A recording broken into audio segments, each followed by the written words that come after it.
النهاردة بقى معانا تمرينة اسمها ريفيرس فلاي كيبل. هنشرح التمرينة دي بالتفصيل.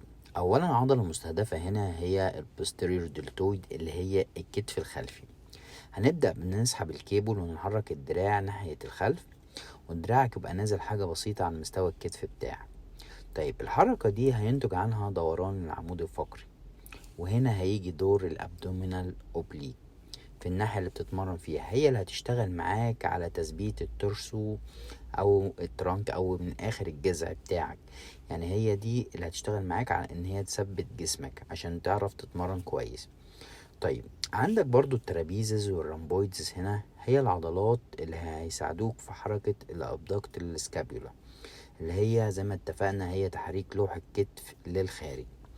تابعنا عشان تعرف الأداء الصحيح والتشريح لكل تمرينة، واكتب لنا في الكومنتات ايه التمرينة اللي عايزنا نشرحها. وطبعا اوعى تنسى الفولو والشير عشان الكل يستفاد ويتمرن صح.